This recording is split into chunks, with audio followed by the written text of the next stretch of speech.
दुपारचे 2:45 झालेले आहेत आणि आम्ही आता बाहेर फिरायला निघालेलो आहोत.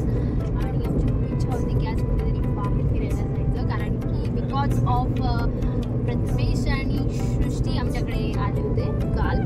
सो त्याच्यामुळे आम्ही असा इन्स्टंट प्लॅन केला आहे की बाहेर कुठेतरी फिरायला जाऊ. आणि रोहन दादा मला कुठेतरी बाहेर फिरायला घेऊन जाणार आहेत आणि आपण तिकडे पोहोचल्यानंतर मी तुम्हाला अपडेट देणार आहे की आम्ही आता कुठे आहोत. सो त्याच्यासाठी तो तुमच्यासाठी सस्पेन्स आहे थोडासा, आमच्यासाठी तुमच्यासाठी, हां आमच्यासाठी सुद्धा. सो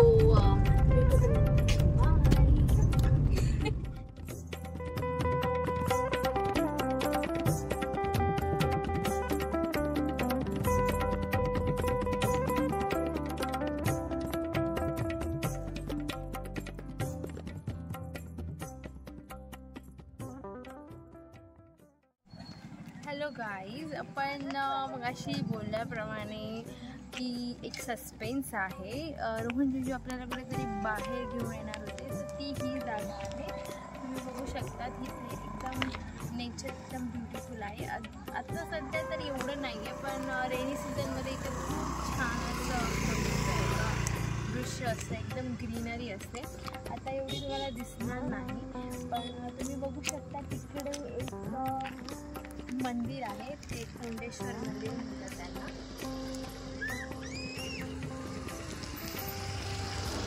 आणि आता आपण त्या कोंडेश्वर मंदिरात जाणार आहोत दर्शन घेण्यासाठी. आणि त्याचबरोबर आपण आजूबाजूला काय आहे ते पण बघणार आहोत. So let's go.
मग प्रथमेश, कसं वाटलं इकडे येऊन?